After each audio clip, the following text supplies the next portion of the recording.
자녀 입시 비리 혐의 등으로 기소된 조국 전 장관 배우자 정경심 교수가 대법원에서 징역 4년을 확정받았습니다. 최대 쟁점이던 동양대 PC의 증거 능력도 인정됐는데 조 전 장관 재판에도 영향을 미칠 것으로 보입니다.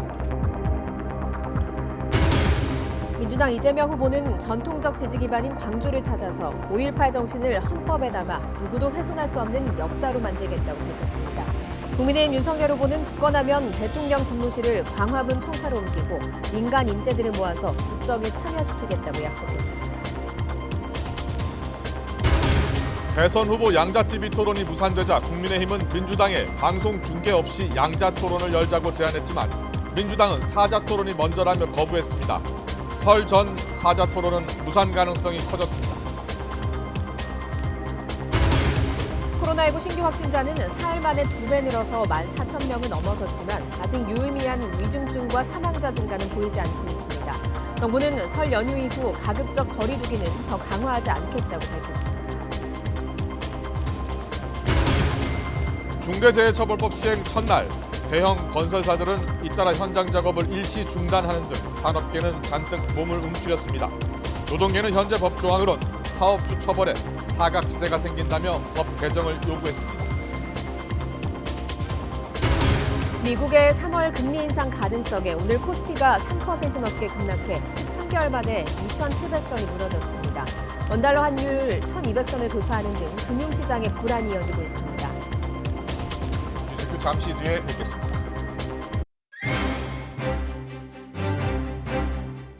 시청자 여러분 안녕하십니까? 가장 빠른 종합 뉴스큐 시작합니다.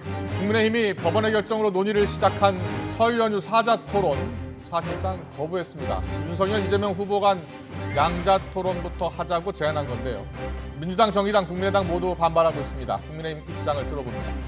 성남FC 구단의 후원금 의혹을 수사하던 성남지청 차장검사가 직을 던져야 수사가 가능할 것 같다며 사의를 밝히면서 파문이 커지고 있습니다. 김호수 검찰총장이 경위 파악을 지시했는데요. 어떻게 된 일인지 알아보겠습니다. 네, 먼저 여야 대선주자 움직임부터 살펴보겠습니다. 더불어민주당 이재명 대선 후보가 광주를 찾아서 5.18 정신을 헌법에 명문화하겠다고 약속하면서 시민들에게 지지를 호소했습니다. 국민의힘 윤석열 대선 후보는 대통령 집무실을 광화문에 마련하겠다는 내용의 정치 쇄신안을 발표했습니다. 설 연휴 사자 TV 토론과 관련해서는 국민의힘이 사실상 거부를 선언했습니다. 국회 취재기자 연결합니다. 박석영 기자. 네, 국회입니다. 네, 이재명 후보는 오늘 광주에서 지역 공약을 발표하면서 집토끼 잡기에 나섰다고요. 네, 오전 일찍 광주를 찾은 이 후보는 먼저 광주공항에서 지역 공약을 발표했습니다. 광주 군 공항 이전을 지원하고 광주를 인공지능과 미래 모빌리티 특화 도시로 키우겠다고 약속했습니다. 또 5.18 정신을 헌법 전문에 명문화하고 5.18 국가기록원 설립도 검토하겠다고 했습니다. 들어보겠습니다.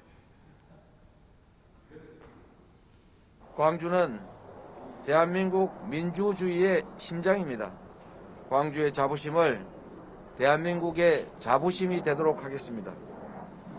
5.18 민주화운동 정신을 헌법 전문에 담아서 누구도 훼손하거나 부정할 수 없는 대한민국의 위대한 역사로 자리매김하겠습니다. 이 후보는 이어 광주 화정동 붕괴 사고 현장을 찾아 실종자 가족들과도 만났습니다. 이 후보는 살기 위해 일하다 죽지 않는 세상을 만들겠다며 중대재해를 반복해서 일으키는 기업에 대해서는 건설 면허를 취소하는 게 마땅하다고 말했습니다. 이 후보는 또 시장과 거리에서 시민들을 만난 뒤 저녁 6시 광주 충장로에서 이낙연 전 대표와 함께 연설합니다. 민족 최대 명절인 설을 앞두고 호남 기반의 이 전 대표와 손을 맞잡아 텃밭 표심에 불을 댕기려는 전략으로 보입니다. 네, 국민의힘 윤석열 후보는 오늘 정치 쇄신안을 공개했는데요. 어떤 내용입니까? 네, 윤석열 후보는 오늘 오전 서울 여의도 국민의힘 당사에서 정치 공약을 발표했습니다. 윤 후보는 기존 청와대 부지를 국민께 돌려드리겠다며 대통령실을 광화문 정부 서울청사에 설치하겠다고 말했습니다. 또 관저는 경호상 문제 등에 대비해 삼청동 총리 공관 등으로 옮기는 방안을 검토하겠다고 했습니다. 들어보겠습니다. 대통령은 법의 지배 틀 안으로 내려와서 해야 할 일에 집중하겠습니다. 새로운 대통령실은 광화문 정부 서울청사에 구축될 것입니다. 기존의 청와대 부지는 국민께 돌려드릴 것입니다. 윤 후보는 기존 청와대 부지를 역사관 등으로 활용할 수 있을 거라면서 여러 전문가와 국민의 의견을 듣겠다고 덧붙였습니다. 질의응답에서는 현 정부에서도 경호 문제로 대통령실을 옮기지 못했다는 지적이 나왔는데요. 윤 후보는 충분히 검토했고 대통령이 이를 어떻게 하느냐가 중요하기 때문에 경호는 이에 맞춰야 한다고 답했습니다. 이번 쇄신안 발표는 최근 민주당에서 정치 쇄신안을 내놓은 데 대한 맞대응 차원으로도 풀이됩니다. 네, TV 토론 이야기 해보겠습니다. 민주당과 제3지대 후보들이 31일 사자 TV 토론으로 의견을 모았었는데 국민의힘이 사실상 지금 거부한 거라고요? 네, 국민의힘은 오늘 오전 당사에서 기자회견을 열고 지상파 3사가 주관하는 설 연휴 사자 토론을 사실상 거부했습니다. 사자 토론 대신 제3의 장소에서 양자 토론을 하자고 민주당에 제안한 겁니다. 들어보겠습니다. 법원의 가처분 결정의 취지는 방송사 초청 토론회가 선거에 미치는 영향이 크다는 것으로 방송사 초청이 아닌 양자 간 합의에 의한 토론회 개최는 무방한 것으로 판단이 됩니다. 기합의된 양당 간의 양자 토론을 실시할 것을 제안합니다. 이에 대해 민주당은 결국 사자 토론을 회피하려는 것 아니냐고 압박했습니다. 오늘 갑자기 양자 토론을 새롭게 주장하고 나섰습니다. 이거는 조금 법원의 판결을 무시하는 것 같기도 하고요. 또는 사자 토론을 회피할 수단으로 혹시나 양자 토론이라는 것을 사용하려는 것 아닌가라는 의심이 듭니다. 국민의당은 교만과 착각이 국민의힘을 지배하고 있다며 오만의 극치라고 맹비난했습니다. 정의당 역시 다자 토론 참석 여부부터 밝히라며 윤 후보를 빼고서라도 오는 31일 합동 토론회를 진행하자고 했습니다. 들어보겠습니다. 법원이 결정해도 따르지 않겠다는 오만함의 극치입니다. 이미 국민의힘은 법원의 위에, 국민의 위에 있는 것 같습니다. 끝내 윤석열 후보가 다자 토론을 피한다면 윤 후보를 빼고서라도 31일 합동 토론회를 진행할 것을 이재명, 안철수 두 후보께도 촉구드립니다.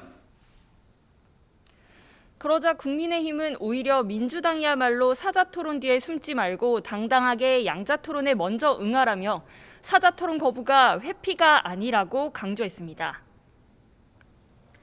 네, 국회 일정도 짚어보겠습니다. 오늘 열린 윤리특별위원회에서 윤미향 이상직 박덕흠 의원의 제명안이 상정됐다고요. 네, 국회 윤리특별위원회는 오늘 전체 회의를 열고 무소속 윤미향 이상직 의원과 국민의힘 박덕흠 의원 제명안을 상정하고 심의에 착수했습니다. 민주당은 빠르게 특위소위를 구성해 징계안을 2월 임시국회에서 최종 처리한다는 입장입니다. 국민의힘은 일방적 회의 소집에 반발했고 간사인 추경호 의원을 제외한 나머지 위원 4명이 오늘 불참했는데요. 추 의원은 일방적 강행을 지적하면서도 설 연휴 지나 날짜를 잡으면 동참하겠다고 밝혔습니다. 올해 첫 추경안 심사 등을 위한 2월 임시국회도 오늘부터 30일 동안 열리는데요. 오늘 개회식 이후 열리는 본회의에서 김부겸 국무총리가 14조 원 규모의 코로나19 피해 지원 추경안의 세부 내용을 설명하는 시정 연설을 했습니다. 지금까지 국회에서 YTN 박서경입니다. 국가정보원이 담당하는 국회 정보위원회 회의를 비공개하도록 한 국회법 조항이 헌법에 어긋난다는 헌법재판소의 판단이 나왔습니다. 헌재는 오늘 해당 조항이 국민의 알 권리와 평등권 등을 침해한다는 헌법소원에서 재판관 7대2 의견으로 위헌 결정했습니다.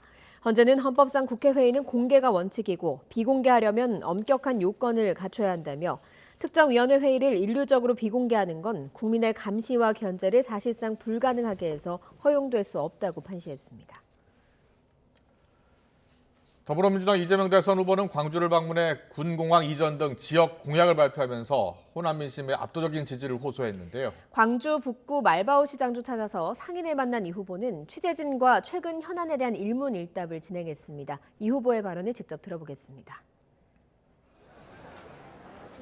지금 오미크론 감염 속도가 너무 빠르고 대신에 치명률은 낮기 때문에 지금과 같은 방식에서 좀 벗어나서 좀 유연하고 과학적이고 합리적인 방역 대책으로 전환이 좀 필요하다고 판단이 됩니다. 그리고 그 과정에서 우리 여기 시장 상인분들을 포함한 자영업자들이나 소상공인 피해가 너무 크기 때문에 당연히 대규모 선제적 지원이 필요합니다. 우리 윤석열 후보께 제가 부탁을 꼭 드리고 싶은 것이 표를 얻는 것도 중요한데 우리 국민들의 고통에 대해서 조금만 더 관심 가져주시고 우리 국민들의 이 어려움에 대해서 진정성 있게 좀 접근해 주시길 다시 한번 부탁드립니다. 말만 할 게 아니라 실행하는 것이 정말로 중요하다 다시 한번 말씀드립니다. 네, 다음 질문 받겠습니다. 네, 안녕하세요. 연합뉴스 홍준석입니다. 지금 연일, 그러니까 올해 들어서 북한이 벌써 6번째 미사일 실험을 발사를 강행했는데 이에 대한 입장을 말씀해 주신다면. 일단 이 북한 측이 이렇게 1월에 이렇게 다수의 미사일을 발사한 전례가 없습니다. 그리고 이게 남한 이 대한민국 정부에서 대통령 선거가 진행 중인 상황에서 이 남한의 정치 정체에 영향을 미칠 수 있는 이런 좀 군사적 도발은 자중해 주는 것이 우리 한반도 안정에도 도움이 될 것이다 말씀을 드립니다. 이게 선거에 매우 안 좋은 악영향을 미치고 있어서 이게 대한민국의 내정에 영향을 주려는 것 아니냐는 의심도 생기고 있습니다. 한반도의 안정적 유지나 또 앞으로 우리가 대화, 소통, 협력의 장으로 나아가기 위해서 자중해 주시기를 다시 한번 요청드리고 강력한 유감과 규탄의 뜻을 표시합니다. 조금 전에 아마 그 얘기를 했나 모르겠네요. 그 공동으로 있다는 얘기가 보이죠? 아직은. 네, 아까 한지혁자님 질문하면 되나요? 그 아까 후에 밝히시면서 그 중대재해 사고 반복한 기업은 면허 취소해야 된다고 하셨는데 사실 현대산업개발의 행정처분 권한을 갖고 있는 건 오세훈 시장이거든요. 그럼 이른 시일 내에 오세훈 시장을 좀 만날 계획이 있으신지? 지금 현재 현대산업개발은 이 광주에서 철거 사업을 하다가 대규모 인명 피해를 낸 전력이 있는 기업인데 또다시 명백하게 안전관리 조치를 안 해서 또 대규모 인명 피해 사고를 냈습니다. 결국 사람 목숨보다 돈을 더 귀하게 여긴 결과라고 보여지기 때문에 다시는 이와 같이 비용을 아끼기 위해서 안전조치를 태만히 하고 그 결과 사람들이 또 살기 위해서 일하다가 죽어가는 이런 일이 반복되지 않게 하는 게 정말로 중요합니다. 강력한 형사처벌도 오늘 중대재해법이 시행이 되면서 잘 적용돼야 되겠지만 행정적 제재도 확실하게 해서 건설 면허에 관한 조치도 엄정하게 하는 것이 바람직하겠고 그게 서울시장의 권한이든 누구의 권한이든 국민의 뜻에 따라서 상응하는 행정적 책임을 지게 하는 것은 반드시 해야 될 일이라는 생각이 듭니다. 네, 오늘 현장 여건이 좋지 않아서 백브리핑 여기까지 하겠습니다. 네, 고맙습니다. 기자님 감사합니다. 지금 상황이 너무 좋지가 않아가지고. 네, 이재명 후보 유연하고 과학적인 방역 대책이 지금 필요한 것 같다라는 입장을 밝혔고요. 소상공인 피해 적극 지원해야 한다. 그리고 북한의 미사일 발사 강력히 규탄한다 이런 입장 등을 밝혔습니다. 잠시 뒤 정치권 이슈 분석 시간에 자세히 전해드리겠습니다.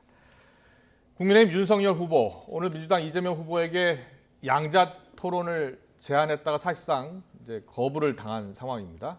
윤 후보가 왜 양자 토론을 하는 쪽으로 방향을 바꾼 것일까요? 오늘 대통령 집무실을 광화문으로 옮기는 또 정치 개혁 공약도 발표했죠. 국민의힘 대선 준비 상황 임승호 대변인과 자세히 이야기 나눠보겠습니다. 어서 오십시오. 네, 안녕하세요. 안녕하십니까?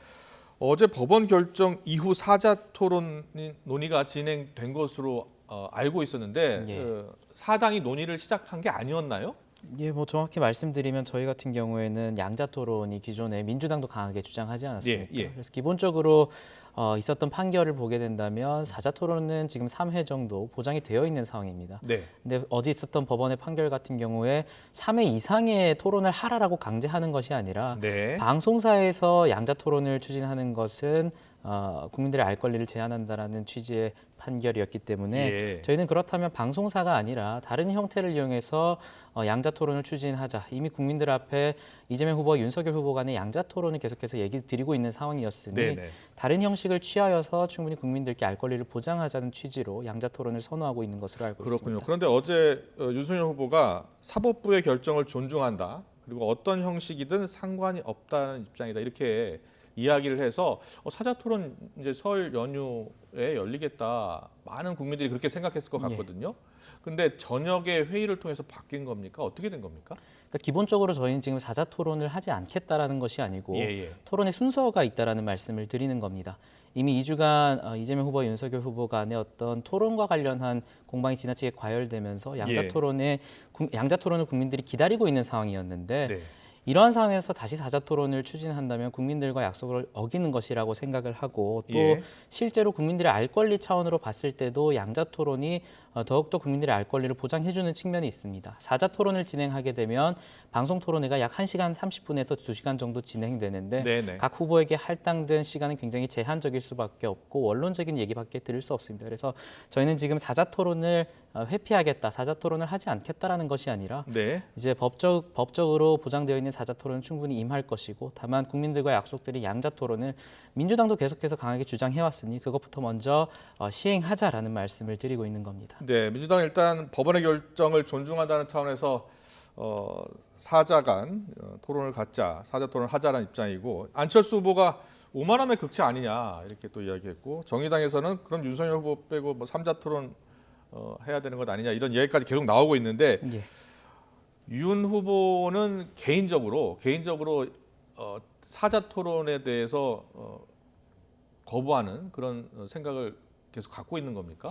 사자 토론을 거부하는 것은 아니고요. 예. 사자 토론이 법적으로 기본적으로 해야 되는 사자 토론은 당연히 임하는 것입니다. 하지만 기존의 저희 국민의힘이나 민주당의 경선 과정을 봤을 때 저희 같은 경우에는 8명에서 4명으로 이렇게 인원수가 줄어드는 경우를 봤을 텐데 사실 8명의 토론 같은 경우에는 경선 후보들이 어떤 생각과 비전을 가지고 있는지 충분히 검증할 수 없었습니다. 왜냐하면 굉장히 제한된 시간 내에서 자신의 발언만 하기에 바빴기 때문에 충분한 검증이 이루어지기 힘들었고 지금 어쨌든 지지율 상으로 양자 후보가 굉장히 높은 지지율을 기록하고 있으니 이러한 차원에서 국민들께 윤석열 후보와 이재명 후보를 먼저 검증하는 자리를 마련한 이후에 만약에 지금 안철수 후보나 심상정 후보가 필요하다라고 생각을 하면 지금 말씀하신 어떤 본인들만의 어떤 토론회를 개최하시면 되는 겁니다. 저희는 방송사를 이용하겠다는 게 아니라 저희끼리 합의를 통해서 다른 장소를 취하겠다는 것이기 때문에 뭐 지금 허경영 후보 같은 경우에도 안철수 후보나 심상정 후보한테 토론하자고 하고 있는데 본인들의 정책과 비전을 검증하고 싶으면 허경영 후보의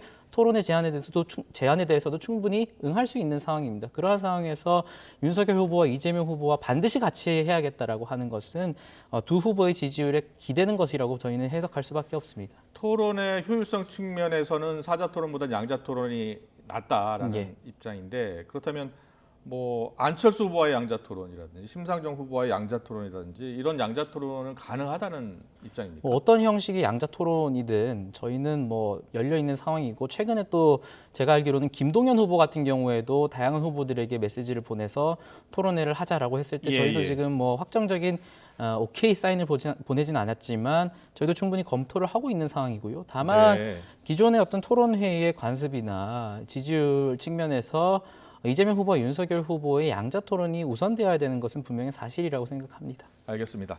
TV 토론은 여기까지 듣고요. 윤석열 후보가 오늘 공약 발표했는데 대통령이 되면 기존 청와대는 사라질 것이다. 광화문 시대가 열릴 것이다. 그런데 어디서 많이 듣던 공약 5년 같습니다. 전에 들었던 얘기죠. 예.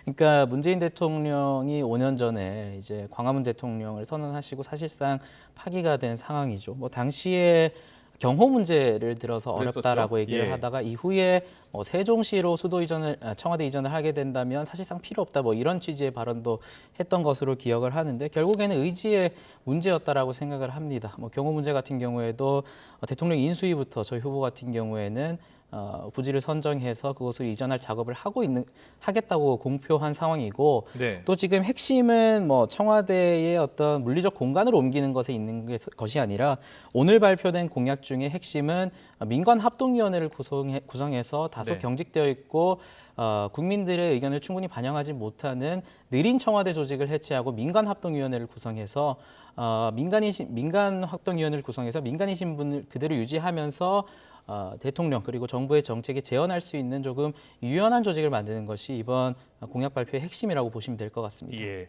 민주당이 계속해서 정치개혁 쇄신하겠다 이렇게 당 대표까지 나서서 지금 기자회견까지 열어서 밝히고 있는데 먼저 종로 등 이 세 개 지역구 무공천 하기로 했잖아요. 이번 재보궐선거에서 국민의힘은 혹시 서초 지역구 등 다른 지역구 무공천할 계획이 있습니까? 뭐 저희는 기본적으로 민주당 같은 경우는 아예 후보를 내지 않음으로써 책임을 지겠다라고 얘기를 하는 것이지만 예. 저는 그것이 과연 진정으로 지역 주민들을 위한 공약인지 한번 되묻고 싶습니다. 예. 과연 후보를 내지 않고 무소속 후보로 정당의 지원을 받을 수 없는 후보를 해당 지역의 국회의원으로 선출해서 재정적 지원이나 정책적 지원에서 상당히 어려움을 겪을 수밖에 없는 무소속 후보로 지역 주민을 대표하는 것이 과연 책임 있는 정치인지 굉장히 의문이 들고 있고 또 네. 뭐 종로 지역이나 다른 지역 무공천 같은 경우에도 부디 민주당에서 다른 후보가 민주당 내에 다른 기존에 예정되어 있던 후보가 탈당을 해서 무소속으로 출마한 뒤에 다시 민주당이 복당하는 그런 조치가 저는 없었으면 좋겠고 만약 네. 송영길 대표가 그것이 진심이었다면 향후에 무공천을 공약했음에도 불구하고 해당 지역에 탈당을 해서 출마하는 인사들에 대한 복당은 절대 없을 것이라는 선언적 조치를 해주시면 될 것 같습니다. 네. 사선 같은 지역구에서 사선을 금지하는 그러한 지금 공약도 민주당이 먼저 내밀었습니다. 예. 여기에 대해서는 어떤 생각이에요? 사선 금지 공약 경우에도 유사합니다. 지금 민주당은 물론 지금 국회의원들이 세대 교체가 되지 않는 것에 대한 비판은 충분히 받아들일 수 있지만 그렇다고 해서 해당 지역에서 성실하게 일했던 의원들이 주민들이 택했음에도 그리고 시민들의 택했음에도 불구하고 3선 이상을 하지 못하게 하는 것이 과연 공정한가에 대한 고민은 충분히 필요한 것 같습니다. 다른 생각으로 해보면 4선 이상의 국회의원들이 해당 지역에서 계속해서 선출되었다는 이유는 그만큼 지역 현안을 잘 돌보았고 지역 주민들이 무엇을 원하는지 국회에 제대로 반영했다라는 것을 보여주기도 합니다. 그래서 민주당의 이런 조치는 다소 3선 이상의 어떤 국회의원들을 전부 기득권으로 악마화시키려는 그런 조치로도 충분히 이해할 수 있기 때문에 저는 뭐 이 부분에 대해서 저희 당도 굉장히 지금 정치 혁신에 대해서 굉장히 많은 공약들을 발표하고 있지만 과연 이러한 일괄적인 조치가 해당 지역의 주민들에게 얼마나 도움이 되는 것인지는 다시 고민해 볼 필요가 있는 것 같습니다. 3선, 4선한 정치인들 4선, 5선할 가능성이 좀 큰 경우가 많고요. 예. 특히 청년들이 정치를 하고 싶어도 3선, 4선, 5선 의원들이 꽉 잡고 예. 있으니까 하기 어려운 측면도 있잖아요. 그래서 저희가 이번에 지방선거부터 실시하는 것이 PPAT라고 해서 다소 공정한 경쟁의 장을 청년들에게 당연히 만들어줄 필요는 있다라고 생각을 합니다. 과거 이건 저희 당의 과오이기도 한데 지난 총선에서 청년들을 대거 공천하겠다라고 하면서 저희가 약속했던 것이 청년 벨트라는 것을 만들어서 그 청년들을 상당히 험지로 보냈습니다. 하지만 이거 같은 경우에는 결국 청년들을 일종의 재물로 삼는다라는 비판을 충분히 받을 수 있는 상황이었고 네. 그렇기 때문에 저희는 일괄적으로 3선, 4선 이상의 의원들을 출마를 금지시키는 것이 아니라 앵커님께서 말씀하신 것처럼 일부 기득권화되고 표를 더 잘 받을 수밖에 없는 환경이 분명히 있기 때문에 그것을 청년들과 정치 신인들에게 그리고 전문가들에게 보정을 통해서 PPAT와 같은 시험을 통해서 공정한 경쟁의 출발선을 만들어주는 조치는 충분히 할 것입니다. 네, 민주당의 쇄신안에 대해서는 그럼 대체로 반대.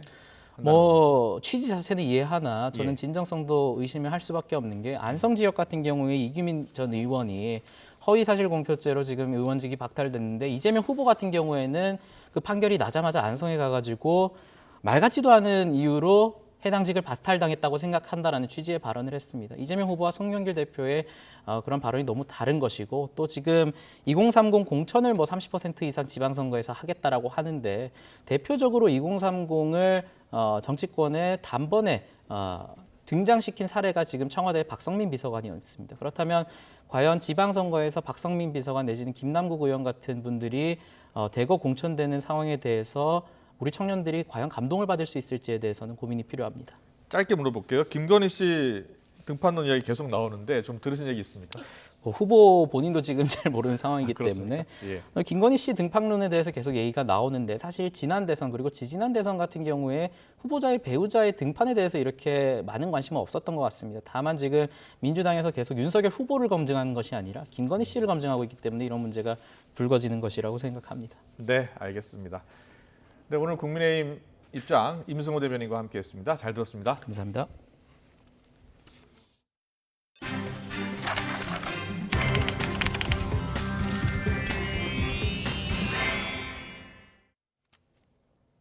조국 전 법무부 장관의 부인인 정경심 전 동양대 교수에 대한 대법원의 최종 판단이 나왔습니다. 1, 2심과 마찬가지로 자녀 입시 비리 혐의 유죄가 인정돼서 징역 4년의 실형이 확정됐습니다. 특히 핵심 쟁점이던 동양대 PC의 증거 능력이 인정되면서 별도로 진행 중인 조국 전 장관 부부의 다른 재판에도 영향이 불가피할 전망입니다. 우철희 기자의 보도입니다. 조국 전 법무부 장관이 장관 후보자로 지명된 지난 2019년 8월 자녀 입시 비리와 사모펀드 비리 등 일과 관련 의혹이 불거진 지 2년 5개월여 만에 대법원의 최종 판단이 나왔습니다. 정경심 전 동양대 교수에게 징역 4년과 벌금 5천만 원을 선고한 원심 판결을 확정했습니다. 대법원은 동양대 총장 표창장 등 이른바 7대 스펙을 위조 또는 허위로 보고 자녀 입시 비리 혐의를 유죄로 인정했습니다. 정 전 교수가 딸 조민 씨의 표창장과 각종 확인서를 위조하거나 경력을 부풀려 부산대 의학전문대학원의 입학 전형 업무 등을 방해했다고 판단한 겁니다. 호재성 미공개 정보를 받아 장내 주식을 매수하고 재산 등록을 피하기 위해 다른 사람 명의의 계좌로 주식을 사는 등 사모펀드 비리 혐의와 각종 증거를 없애거나 숨기도록 지시한 혐의 가운데 원심의 일부 유죄 판결도 유지했습니다. 특히 대법원은 핵심 쟁점이던 동양대 PC의 증거 능력을 인정했습니다. 동양대 PC는 딸 조민 씨의 위조된 동양대 총장 표창장 등이 저장된 결정적인 물증인데 조국 전 장관 부부 입시 비리 혐의 다른 사건 재판부가 최근 증거로 인정하지 않았습니다. 정 전 교수 측은 동양대 PC 자료 압수수색 과정에 참여권이 보장되지 않았다면서 위법하다고 줄곧 주장했지만 대법원은 절차적 하자가 없다고 판단했습니다. 피고인의 참여권이 보장되려면 PC를 압수수색한 시점까지 실질적으로 관리했어야 하는데 3년 가까이 보관한 건 동양대 측이라는 겁니다. 사실상의 완패에 정 전 교수 측은 강한 아쉬움을 나타냈습니다. 다만 좀 안타깝다. 한결같은 마음은 참 불쌍하다. 또 최근에 좀 정치적인 이유로 구속까지 됐다는 얘기가 나왔을 때는 좀 화가 난다라는 말씀밖에 제가 드리지 못하겠습니다. 조 전 장관도 SNS를 통해 참으로 고통스럽다면서 가족의 시련은 스스로 감당하겠으니 나라의 명운을 좌우할 대선에 집중해달라고 심경을 밝혔습니다. 반면 당시 수사팀은 정의와 상식에 맞는 결과가 나왔다고 환영했습니다. 공정성 문제 등 사회적으로 큰 논란을 낳았던 정경심 전 교수 사건에 대법원이 종지부를 찍은 가운데 이번 상고심 선고는 조국 전 장관 부부의 입시 비리 혐의 다른 사건 재판에도 상당한 영향을 줄 전망입니다. YTN 우철입니다. 이른바 환경부 블랙리스트 사건으로 산하 공공기관의 임원들의 사표를 강요한 김은경 전 환경부 장관에게 실형이 확정됐습니다. 대법원은 오늘 직권남용 등의 혐의로 기소된 김 전 장관에게 징역 2년을 선고한 원심을 확정했습니다. 함께 재판에 넘겨진 신미숙 전 청와대 균형인사비서관도 징역 1년에 집행유예 3년을 선고한 원심이 확정됐습니다. 김학의 전 법무부 차관의 뇌물수수 혐의 재판에서 뇌물을 줬다는 증인 진술이 신빙성이 있다고 보기 어렵다며 파기환송심 재판부가 무죄를 선고했습니다. 앞서 김 전 차관 혐의에 대해 무죄와 면소 판결이 내린 1심과 달리 2심은 최 씨에게 받은 뇌물 5,100만 원을 유죄로 보고 징역 2년 6개월과 벌금 500만 원을 선고했습니다. 하지만 대법원은 김 전 차관에게 뇌물을 줬다고 진술한 최 씨를 상대로 검사의 회유나 압박이 없었는지 증명하라며 최 씨 관련 뇌물 사건만 원심을 파기했습니다. 명예훼손 혐의로 기소된 유시민 전 노무현재단 이사장 재판에 증인으로 출석한 한동훈 사법연수원 부원장이 유 전 이사장에 대해 조국 전 법무부 장관 등 자기 편 권력 비리 수사를 막으려 황당한 거짓말을 했다고 비난했습니다. 한 부원장은 오늘 서울 서부지방법원에서 열리는 유 전 이사장의 세 번째 공판에 증인으로 출석하기에 앞서 취재진에게 유 씨나 노무현재단의 계좌 추적을 한 적이 전혀 없다면서 이같이 말했습니다. 한 부원장은 또 유 씨의 거짓말이 권력과 그 추종자들에 의해 확대 재생산됐다면서 조국 전 장관 등 자기 편 권력 비리 수사를 막고 자신에게 보복하기 위한 목적이었다고 생각한다고 덧붙였습니다.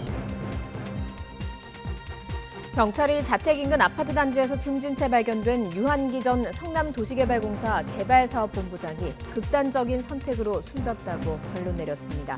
경기 일산 서부경찰서는 대장동 개발과 관련해 뒷돈을 챙긴 혐의로 수사를 받던 유 전 본부장 사망 사건을 극단적 선택으로 보고 내사 종결했습니다. 경찰은 유 전 본부장의 사망과 관련해서 다른 범죄 피해 가능성은 없다고 결론 내렸습니다. 더불어민주당 이재명 대선 후보의 성남시장 재직 시절 성남FC의 구단주를 맡는 동안 기업으로부터 받은 100억 원대 후원금에 대가성이 있다. 이런 의혹, 성남FC 불법 후원금 의혹을 두고서 수사 중단 외압 논란이 커지고 있습니다. 수사를 지휘하던 담당 차장검사가 윗선이 보안 수사 요청을 막아서고 있다는 취지로 사표를 내면서 사건이 수면 위로 떠오른 겁니다. 수사팀에는 어떤 일이 있었던 걸까요? 또 성남FC 불법 후원금 의혹의 실체는 무엇일까요? 김광선 변호사 짚어보겠습니다. 어서 오세요. 네, 안녕하세요. 네. 지금 성남지청에서 수사를 하다가 지금 수사가 진행이 지금 안 되고 있는 상황이에요. 근데 경찰이 이미 2018년도에 수사를 한 사건이죠? 네네. 무혐의 처리된 거죠? 이제 무혐의를 않고요. 이제 예. 검경 수사권 조정이 돼서 경찰은 무혐의 처리할 수 있는 결정 권한이 없고 죄가 인정이 안 되면 불송치 결정을 합니다. 예. 그러니까 종결을 하는 거죠, 경찰에서. 그렇군요. 근데 이 사건은 이제 어떤 사건이냐면요. 2018년도 6월에 이제 지방선거가 있었어요. 예. 그때 문제되는 것이 성남 FC 구단에 2015년도부터 2017년까지 160억 원의 후원금이 들어와요. 네. 근데 이 160억 원의 후원금을 출처를 보니까 6개 기업, 주로 대기업이죠. 뭐 네이버랄지, 두산이랄지, 아니면 뭐 차병원 이런 곳에서 들어오는데 이 기업과 관련된 부분을 살펴보니까 그 당시에 이제 정자동이랄지 그런 곳에서 이 기업들에 대해서 인허가를 해줬다랄지 아니면 땅의 어떤 용도 변경을 해줬다랄지 그러면 이것 자체는 굉장히 이제 특혜라고 볼 수 있고 땅값이 올라가는 거 아니겠어요? 그래서 이런 부분에 있어서는 대가로 후원금을 받은 것이 아니냐. 이걸 바른미래당에서 문제가 있다고 해서 이제 고발을 했고 그래서 한 3년 3개월 동안에 경찰에서 수사를 했습니다. 그러다가 지난해 9월에 이제 송치하지 않고 그냥 종결 의견을 내고 결정을 했는데 여기에 대해서 이의 신청한 거죠. 이의 신청하면 이제 검찰에 송치가 되거든요. 그리고 검찰에서 송치가 됐는데 이제 그 관할이 수원지방검찰청 산하에 있는 성남지청이거든요. 그 성남지청에서 형사 일부에 배당을 해서 수사 기록을 살펴보니까 이제 미진한 부분이 많이 있었던 것 같아요. 지금 언론에 나온 거에 의하면 예를 들어서 계좌 추적이었는데 계좌 추적도 안 됐고 또 여러 가지 조사가 미진하니까 수사팀에서 이 사건은 좀 수사가 미진하니까 보완 수사할 필요가 있다. 그래서 경찰에 보완 수사를 요구하든지 아니면 이제 검찰 자체에서 보완 수사할 수 있거든요. 그래서 그런 의견을 차장한테 올린 거죠. 그러니까 박한영 차장검사가 그래 이건 수사할 필요가 있다고 해서 이제 성남지청장한테 결재를 받으려고 하는데 성남지청장이 계속적으로 반려를 하면서 수사를 이제 방해하고 있다. 예. 그래서 결과적으로 자기가 하던 의지와 관철이 안 되기 때문에 박하영 차장검사가 사표를 낸 게 아니냐. 예. 그런 논란이 지금 일어나고 있는 거예요. 네, 개괄적으로 전체적으로 설명을 해주셨는데 좀 하나하나 살펴보겠습니다. 방금 말씀하신 반려를 한 박은정 성남지청장이요. 사실 윤석열 검찰총장 당시에 징계 감찰 담당관이었잖아요. 네. 그래서 이제 이게 단순히 이제 박하영 차장검사 그냥 사표 낸 게 문제가 되는 게 아니고 일단 사건 자체가 지금 대선 후보인 이재명 후보가 성남시장이 하고 있을 때 일어난 사건이고 그다음에 이 사건을 뭐 그냥 일반적으로 생각하면 밑에 수사팀에서 보안 수사하자고 하면 뭐 보안 수사는 뭐 할 수 있는 거잖아요. 보안 수사 했는데 뭐 별 의미가 없으면 무혐의 처분하면 되는데 지금 박하영 차장검사를 진짜 수사팀에서 보안 수사를 하자고 계속 올렸는데 박은정 성남지청장이 이제 반려를 했다. 네. 그래서 사표를 냈다 이런 얘기인데 왜 또 문제가 되냐면 박은정 차장검사가 사실은 추미애 전 장관 때 윤석열 전 총장에 대한 징계에 관련해서 감찰 담당관이면서 거기에 굉장히 앞장섰고요. 그다음에 이 박은정 지청장의 남편이 그 당시에 대검에 형사부장이었던 이종근 검사장이었어요. 근데 역시 박은정 지청장이랄지 이종근 검사장도 이제 친정부 성향의 검사로 이제 언론에서 많이 이제 논란이 됐던 그런 검사들이었거든요. 그러다 보니까 이재명 후보를 보호하기 위해서 이 사건 수사를 계속적으로 보안 수사하지 못하도록 하는 게 아니냐 그런 의혹을 야당과 이제 언론에서 제기하고 있는 거예요. 야당 언론이 그렇게 의혹을 제기하고 있지만 이제 성남지청은 수사와 수사기록, 경찰서 기록에 대해 법과 원칙에 따라 이제 검토하고 있다 이런 입장을 또 밝혔고. 수사 종결 지시라든지 보안 수사 요구를 막았다는 기사 내용은 사실이 아니다 이렇게 거듭 주장하고 있는 그런 상황인 거죠. 지금 성남지청에서는 뭐 전혀 사실이 아니다고 얘기하고 있는데 박범계 법무부 장관도 어느 정도 인정을 했어요. 그러니까 어떤 점에서요? 그 성남 FC 수사와 관련해서 이견이 있었던 걸로 보인다고 얘기를 했거든요. 그런데 어떤 사건도 이견이 있을 수는 있잖아요. 이견이 있을 수 있죠. 그런데 이견이 있어서 아마 사표를 낸 것 같다 이렇게 얘기했기 때문에 사실 성남 FC 관련된 사건에 있어서는 이견이 있었던 것은 거의 분명해지지 않았나 싶습니다.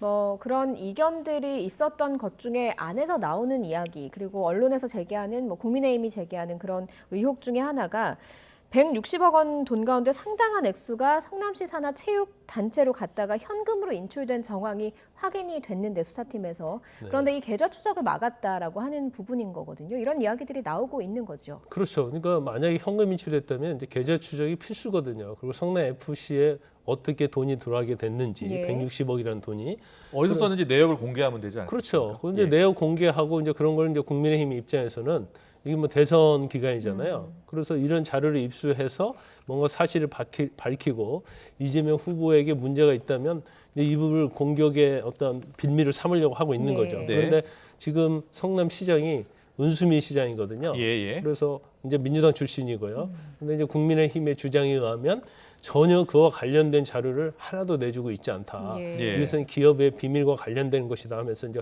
거부를 하고 있다고 그래요. 근데 제가 볼 때는 이와 관련된 것은 다 수사 기록에 첨부가 돼 있을 가능성이 크다고 이렇게 보거든요. 그래서 지금 야당이 문제 삼고 있는 것 중에 하나가 또 언론에서 지금 문제 삼고 있는 것 중에 하나가 160억이 받았잖아요, 후원금을. 그러면 제일 중요한 것은 첫 번째는 경유예요. 그런데 이제 경유에 관련해서도 뭐 이게 사실인지 아닌지 모르겠지만 그 돈을 유치원 사람들에게 어떠한 실적으로 돈을 줬다는 거예요. 그것도 현금으로. 그래서 그 부분도 뭐 조사를 해야 한다 그런 주장이 있고 그다음 160억 원이 들어왔으면 일단 경유 조사하고 이 돈이 이제 어떻게 쓰였는지 봐야 할 거 아니에요. 근데 이게 성남시의 산하 기관으로 가서 현금으로 인출된 정황이 있다. 그럼 현금으로 인출돼서 이게 어떻게 쓰여졌을까? 이런 부분에 대해서 문제가 있으니까 야당에서는 뭐 특검을 하든지 조사가 돼야 한다 이런 주장을 하고 있는 거죠. 그렇군요. 이런 의혹들을 밝히려면 일단 계좌 추적 그리고 자금 사용 내역을 공개하면 이제 확실하게 드러날 것 같은데 이재명 후보 측의 입장이라든지 성남시청의 입장은 뭡니까? 그 뭐 정당이 받았다는 거죠. 그래서 사실 이게 우리가 언뜻 보면 사실은 이재명 후보가 받은 것도 아니고 이재명 후보의 지인이 받은 게 아니에요. 근데 성남 FC는 성남시에 소속돼 있는 구단이거든요. 예. 그러니까 사실은 돈을 받았다 하더라도 예. 야구 구단의 어떤 비용을 해서 썼다고 한다면 이제 아무런 문제가 되지 않겠죠. 예. 그런데 이제 그 과정에서 뭔가 대가 관계가 있었는지, 그러니까 뭐 용도 변경을 해준다랄지 인허가 하면서 그 돈을 받았다고 하면 네. 사실은 이건 제3제 뇌물죄가 될 수 있는 영역이에요. 그런 것들은 어떻게 밝히는 겁니까? 그러니까 결과적으로 그 처음에 경위가 어떻게 돼야 하는지 네. 밝히고요. 네. 경위 과정에서 그때 허가를 해준다고 그래서 우리가 구단에 후원을 한 것이다. 이렇게 되면 뇌물이 될 수 있는 거거든요. 그런데 허가나 용도 변경과 상관없이 우리는 순수한 마음에서 FC 구단에 후원금을 준 것이다. 이렇게 된 것이 입증이 된다고 하면 이것은 선의적인 거잖아요. 그게 아무런 문제가 되지 않겠죠. 그래서 이 부분에 대해서 아마 수사팀에서는 좀 더 확인해 볼 필요가 있다 이렇게 생각을 한 것 같아요. 그렇군요. 그리고 김호수 총장이 그래서 한번 자체조사해봐라고 지시한 거고, 그럼 자체조사는 어떻게 이루어지게 되고요? 그리고 이게 감찰로 이게 이어질 수 있는 사안입니까? 감찰까지 갈지 어쩔지 모르겠어요. 왜냐하면 이 수사 자체가 박은정 지청장에 의해서 아예 종결이 돼버렸다면 모르겠지만 아직 종결된 상태는 아니잖아요. 종결된 상태가 아니다. 이제 반려는 할 수 있어요. 그런데 지청장 입장에서 보면 아니 좀 이런 부분 문제가 있으니까 보안 수사 하기 전에 뭘 어떻게 하는지 그런 식으로 얘기는 할 수는 있겠죠. 그렇지만 그 근거가 없고 단순히 계속적으로 수사를 지연시킬 목적으로 했다고 한다면 이제 감찰의 대상이 될 수가 있는데 지금 언론이랄지 야당에서 문제 삼고 있는 것은 그럼 감찰을 누가 하냐. 그러면 사실 감찰을 담당하고 있는 한동수 감찰부장이 또 친여 성향의 검사로 친여 성향의 감찰 담당으로 이렇게 야당에서는 이의 제기를 하고 있기 때문에 그럼 제대로 감찰이 될 수 있겠느냐 이제 그런 이야기도 있는 거죠. 뭐 이재명 대선 후보의 성남시장 시절에 있었던 일이다 보니까 이게 대선 전국에 또 영향을 미칠 수 있지 않겠습니까? 대선 전에 뭐 결과가 나올 가능성도 있겠습니까? 대선전 결과 나기 어려울 거예요. 이제 대선 이제 뭐 한 달 남짓 남았잖아요. 3월 9일인데 그래서 아직까지 뭐 작년 9월에 검찰로 송치된 사건을 사실 이제까지 거의 아는 상태고, 예를 들어 지금부터 계좌 추적을 한다 하더라도 이게 대검전에 이게 그냥 종결되기는 굉장히 어려울 것이고, 또 검찰의 입장에서 보면 이걸 무혐의로 종결하든 아니면 뭔가 문제가 있다고 해서 적극적으로 수사하든 결국 대검의 대선에는 영향이 있을 수 있거든요. 그래서 검찰이 뭐 올해 3월 9일 대선 전에 이걸 종결하기는 좀 쉽지 않다 이렇게 봅니다. 알겠습니다. 오늘 말씀은 여기까지 듣겠습니다. 사표 내던진 성남FC 후원금 담당 검사, 이 사건에 대한 실체 그리고 앞으로 밝혀야 될 것이 무엇이 있는지 직접 들어봤습니다. 김광삼 변호사와 함께했습니다. 잘 들었습니다. 고맙습니다.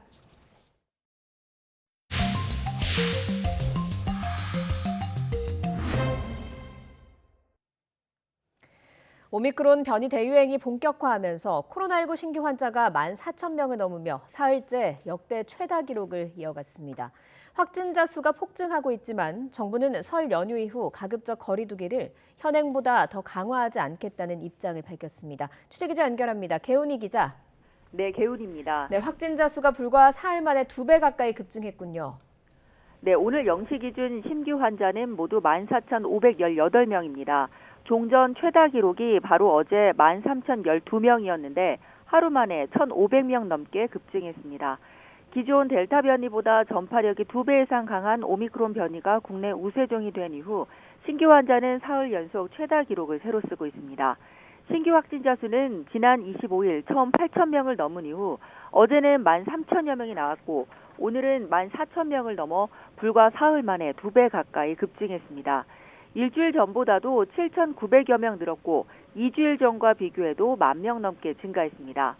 오미크론 변이 확산으로 확진자 수가 폭증하고 있지만 정부는 가급적 거리 두기를 강화하지 않겠다고 밝혔습니다.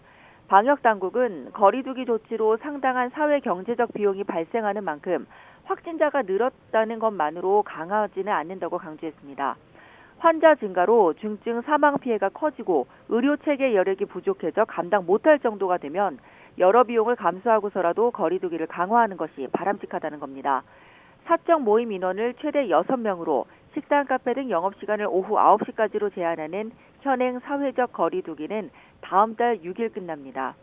정부는 새로운 거리두기 조정안을 설 연휴 이후 확정해 발표할 방침입니다.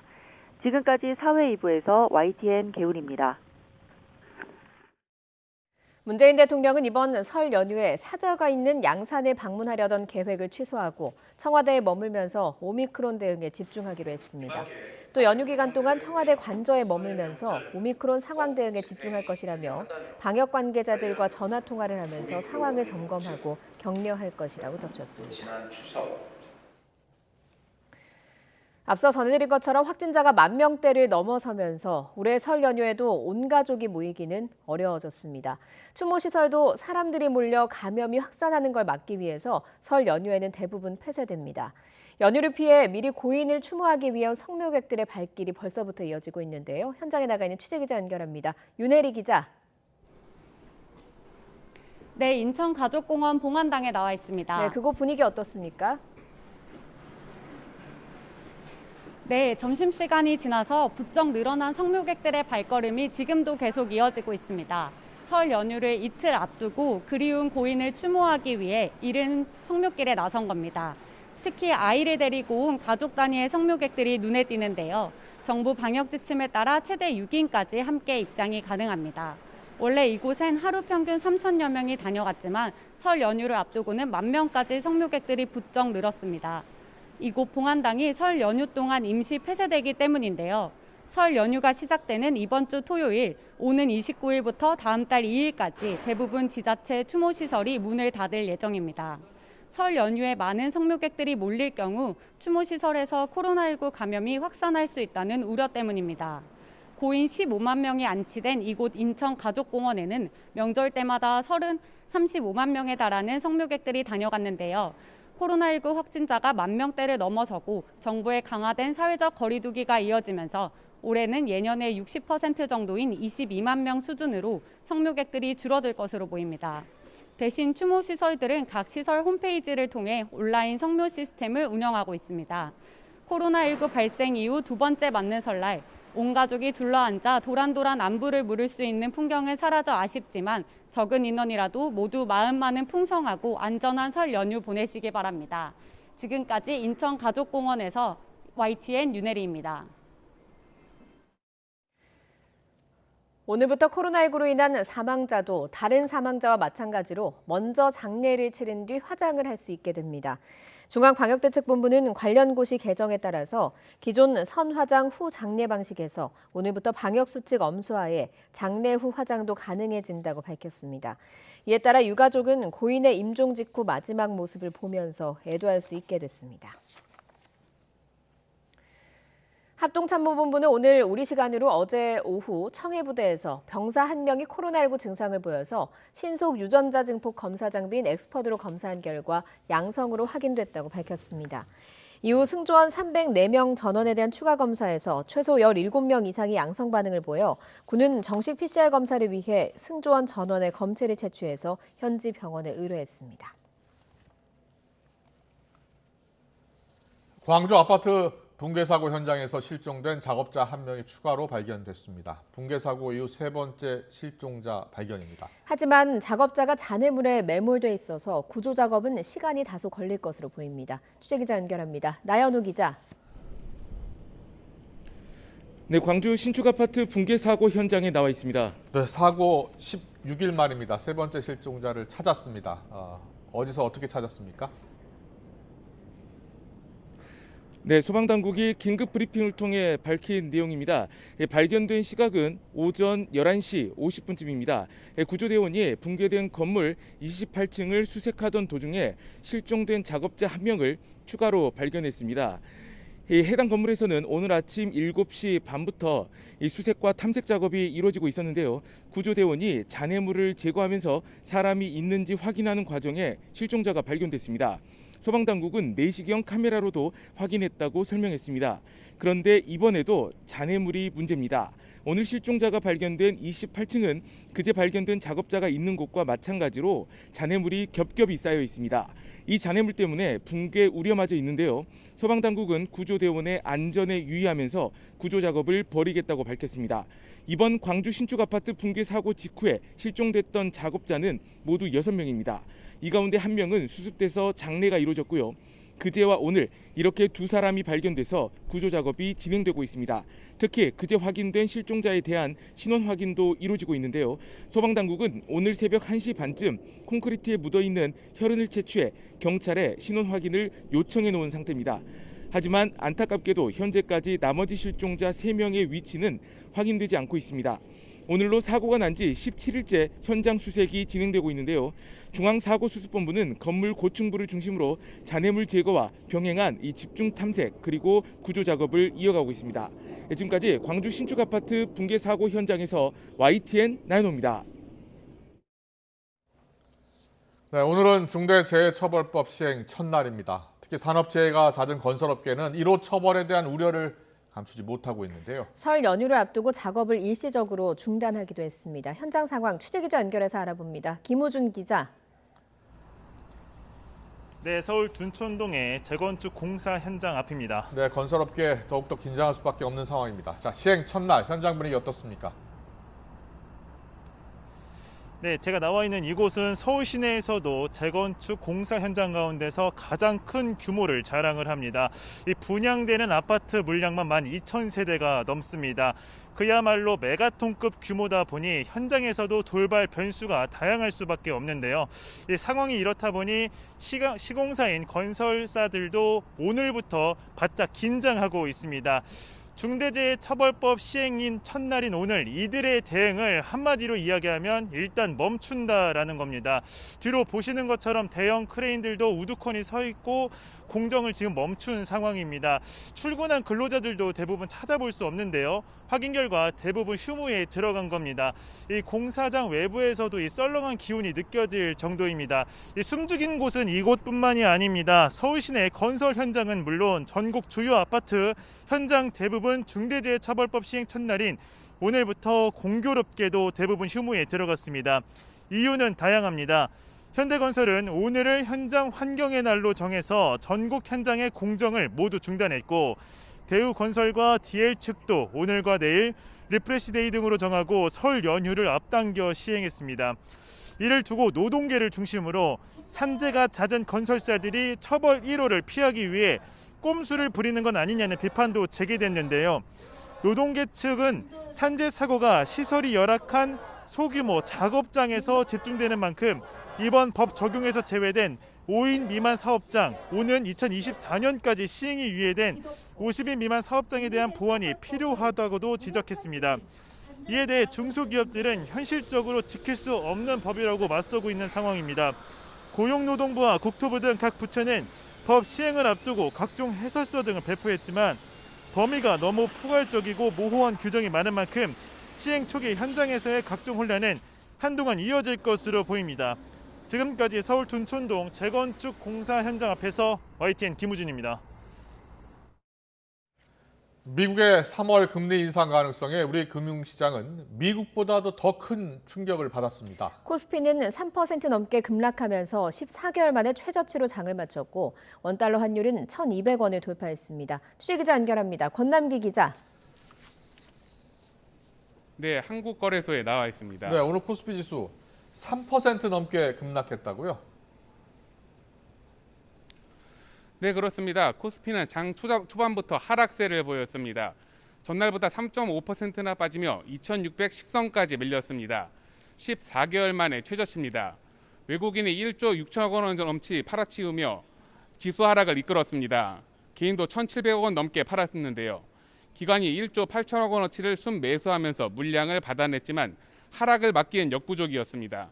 코스피 시가총액 상위 10개 종목이 일제히 하락했고 코스닥은 3.73% 급락하며 850선마저 내줬습니다. 주가 급락의 원인으로는 먼저 미국의 금리 인상 가능성이 꼽힙니다. 앞서 제롬 파월 연준 의장은 조건이 된다면 3월에 금리를 올릴 수 있다고 말했는데요. 여기에 더해 올해 안에 3번 넘게 금리를 올릴 수 있다는 등의 언급이 이어지며 매파적이다. 그러니까 긴축 가능성을 다소 강하게 내비쳤다는 평가가 나왔습니다.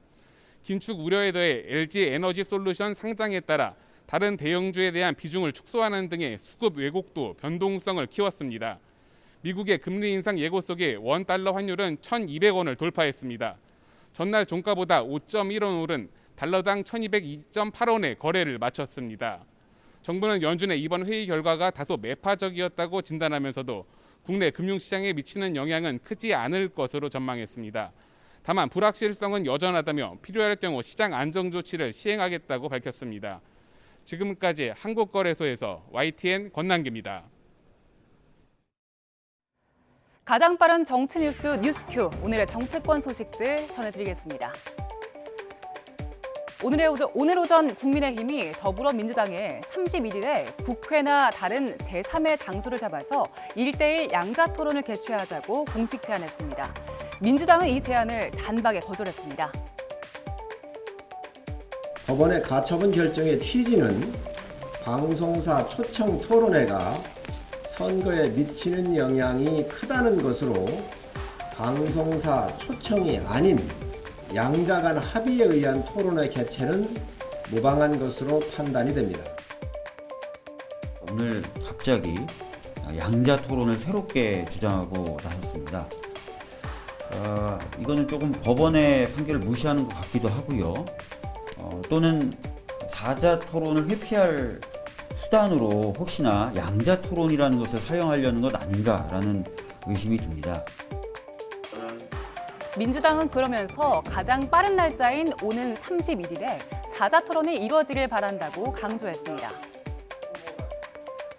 법원으로부터 이재명, 윤석열 두 후보 간 양자 TV토론 방송 금지 결정을 끌어낸 정의당과 국민의당은 사자 TV토론을 거부하고 있는 국민의힘을 비난했습니다.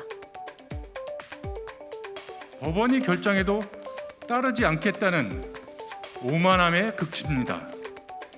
이미 국민의힘은 법원의 위에, 국민의 위에 있는 것 같습니다. 끝내 윤석열 후보가 다자 토론을 피한다면 윤 후보를 빼고서라도 31일 합동 토론회를 진행할 것을 이재명, 안철수 두 후보께도 촉구드립니다. 국민의힘 윤석열 후보는 어제까지만 해도 어떤 형식의 토론도 상관이 없다고 했는데요. 오늘은 왜 입장이 바뀐 걸까요? 잠시 뒤 정치권 이슈 분석 시간에 짚어보겠습니다. 최근 이재명 후보의 지지율 위기에 민주당이 연일 쇄신의 고삐를 쥐고 있지만 586 용태론을 둘러싸고 당내에선 의견이 분분한 상황인데요. 이런 가운데 갑자기 민주당이 선거대책위원회 총괄선대본부장에 대표적 86그룹인 사선의 우상호 의원을 임명했습니다. 대선 승리를 위해 당의 역량을 총결집하기 위한 조치 하나입니다. 우상호 총괄선대본부장은 지난해 총선 불출마를 선언한 등 이재명 후보와 함께 선두에서 정치 교체, 정치 혁신을 이끌 수 있는 적임자이고 선거 승리에 크게 기여할 적임자로 판단했습니다. 우상호 의원은 SNS를 통해서 지난해 선언했던 차기 총선 불출마를 다시 언급하며 이 약속을 반드시 지키겠다고 했는데요. 세대 교체론에 대해 더 이상 당내 의원들의 동참이 없는 가운데 86그룹이 다시 전면에 나서는 모습, 뭔가 어색하다는 평가가 나옵니다. 윤석열 후보와의 갈등으로 국민의힘 총괄 선거대책위원장직을 던지고 떠난 김종인 전 위원장이 이재명 민주당 대선 후보가 만남을 요청하면 만날 수는 있다고 밝혔습니다. 두 사람의 6년 전 모습입니다. 두 사람 화기애애 보이지요. 3월 9일 올해 대선 투표일 전에 이런 만남이 이루어질 수 있을까요? 김 전 위원장은 다만 이번엔 상식적 이야기를 해줄 수 있을 뿐이라며 민주당 캠프 합류에 대해선 그런 짓은 할 수가 없다고 선을 그었습니다. 김종인 전 위원장, 윤석열 후보의 부인 김건희 씨의 7시간 녹취에서 나온 발언에 대해서 불쾌감을 드러내기도 했습니다. 김건희 씨의 경우는 좀 말을 조심성 없이 함부로 하는 사람이기 때문에 이것저것 전후 사정도 모르고서 그냥 자기가 하고 싶은 대로 얘기하기 때문에 그 말 자체에 내가 별로 신경을 쓸 필요가 없다고 그런 거예요. 내가 뭐 참여하려고 그랬으면 처음부터 참여를 했지. 내가 그건 한 달 가까이를 갖다가 참여하지 않겠다고 그랬던 건데 그러고서 와서 하도 졸라대고 하기 때문에 내가 참 손학규 전 바른미래당 대표는 오늘 대선 후보에서 사퇴했습니다. 네 번째 대선 출마를 선언한 지 2달 만인데요. 출마 선언 당시에는 이런 얘기했습니다. 무한 권력의 제왕적 대통령제를 폐지할 대통령이 되겠습니다. 정치권에선 일명 손학규 리스크란 말이 있는데요. 손 전 대표가 중대 사안을 발표하는 날엔 꼭 대형 이슈가 터져서 손 전 대표가 묻힌다는 겁니다. 오늘도 오후에 사퇴 기자회견을 열기로 했는데 오전에 북한이 동해상으로 발사체 2발을 발사했습니다. 이제 대선까지 41일 남았습니다. 쏟아지는 정치권 뉴스에 후보를 정하지 못한 분들 고민이 깊어지실 텐데요. YTN 뉴스큐의 전국 이슈 분석이 여러분의 결정에 도움이 되면 좋겠습니다.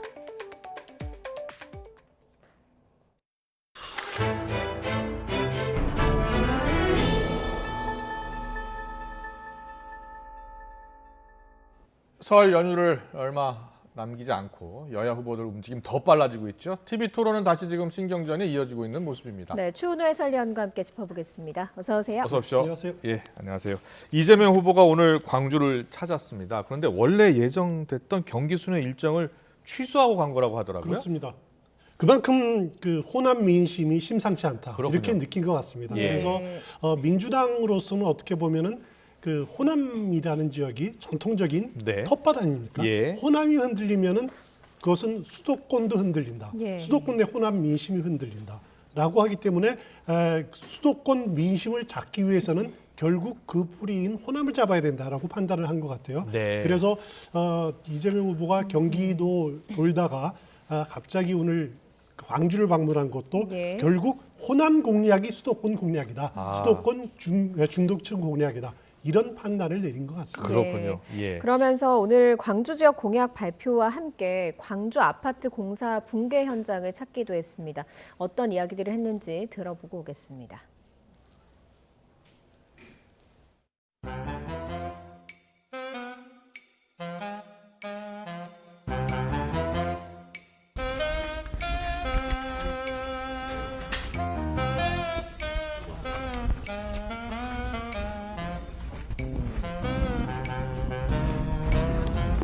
정말 그랬으면 좋겠습니다. 살기 위해서 일하다가 죽지 않은 세상 꼭 만들어야 되겠다는 생각합니다. 돈보다 생명 아니겠습니까?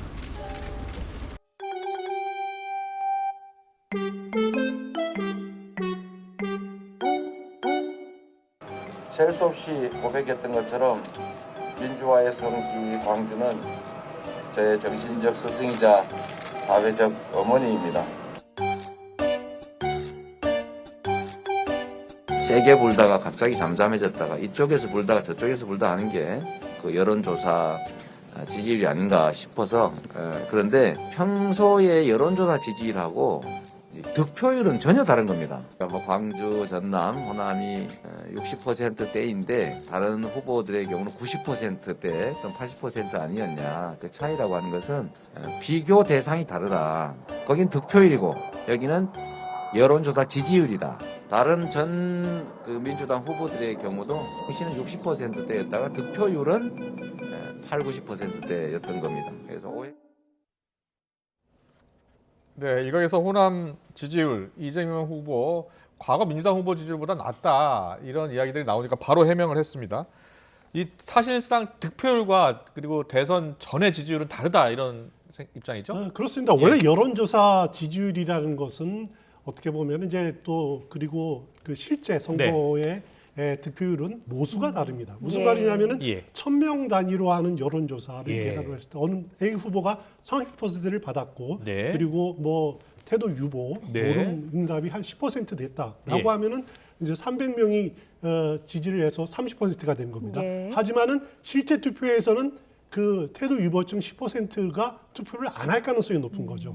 그러면은 900명을 대상으로 했다라고 하면은 33.3으로 이렇게 변하는 거죠. 그렇군요. 그래서 실제로 여론조사 지지율과 득표율은 다를 수밖에 없습니다. 그렇지만은 이재명 후보가 그것을 말한 거라기보다는 지금은 여론조사 결과 한 40%, 50%, 60% 받지만은 실제로 투표를 하면은 호남표가 응집할 거다. 네. 그래서 적어도 뭐 90%까지는 되지 않겠느냐라고 하는 그 낙관론을 편 겁니다. 호남에서 90%를 얻었다라면은 호남의 지금 유권자 수가 430만 되거든요. 네. 투표율을 한 80% 잡으면은 한 300만 표는 얻겠다라는 그런 목표를 지금 내세운 것으로 이렇게 생각이 됩니다. 네. 그렇지만은 90% 쉽지는 않을 겁니다. 네. 왜냐하면 윤석열 후보 여론조사를 보면은 15% 얻는 조사도 있고요. 그리고 어제 YTN 리얼미터 여론조사를 보면은 20%를 넘게 나오거든요. 그렇기 때문에 그 이재명 후보의 낙관처럼 그 낙관적으로 흘러갈지는 조금 더 지켜봐야 될 것 같습니다. 네. 알겠습니다. 뭐 말씀 들어보니까 호남을 찾아서 호남에 대한 사랑도 보여주고 내가 호남을 이만큼 믿고 있다 이런 것들을 보여준 것 같은데 사실 지지율이라는 게 이재명 후보도 좀 신경 쓰이는 부분이다라고 하지 않았습니까? 그렇습니다. 그런데 좀처럼 반등 계기가 보이지 않는 것 같아요. 그렇습니다. 그 굉장히 박스권에 갇혀 있는 상황이다라고 하는 그 국면으로 보시면 될 것 같은데 그러기 위해서는 이재명 후보가 지금 중도층을 공략해야 된다라는 거예요. 중도층 중에서 지금 수도권 약세를 극복하기 위해서는 수도권 중도층을 공략해야 된다. 예. 그런데 수도권 중도층의 누구냐? 수도권 내 호남 민심이라고 보는 거죠. 그래서 결국은 수도권 내 호남 민심을 결집하겠다라는 겁니다. 그 방법이 두 가지입니다. 하나는 수도권 내 호남 민심의 대표 주자인 이낙연 전 대표를 며칠 전 성남 유세에 등장시키지 않았습니까? 그래서 완팀이다라는 걸 보여주는 거. 또 하나는 수도권 내 호남 민심의 뿌리인 광주를 방문해서 설을 앞두고 적극적으로 공략하겠다라는 것이 지금 이재명 후보의 그 접근 방법인 것 같습니다. 이것이 바로 이재명 후보의 중도층 공략 방법이다. 이렇게 그렇군요. 보시면 될 것 같습니다. 호남 지역 방문 역시 중도층 공략의 일환이다. 예, 알겠습니다. 지금 잠시 이제 대통령 후보 지지도를 저희가 보여드리고 있는데 MBS 조사죠. 예. MBS 그렇습니다. 조사는 이재명 35, 윤석열 34 이렇게 나왔습니다. 지지율이 일주일 전하고 거의 지지율 격차는 비슷하네요. 그렇습니다. 지난주하고 별 그렇게 눈에 띄는 차이는 없는 것 같아요. 35대 34. 그리고 안철수 후보가 상승세가 주춤하다. 그리고 하락세로 지난주부터 반전을 한 것이 눈에 띈다. 그 차이가 정도로 오늘 여론조사 결과는 이렇게 보여집니다. 네, 그리고요. 어제 여론조사도 잠깐 볼까요? 예. 리얼미터 여론조사 결과인데요. 이재명 후보 35.6, 윤석열 후보가 44% 정도가 되니까요. 상당히 차이가 나고 있어요. 그렇습니다. 어제 리얼미터 여론조사랑 오늘 MBS 여론조사의 차이는 ARS냐 아니면 전화 면접조사냐 이 차이로 보시면 될 것 같고요.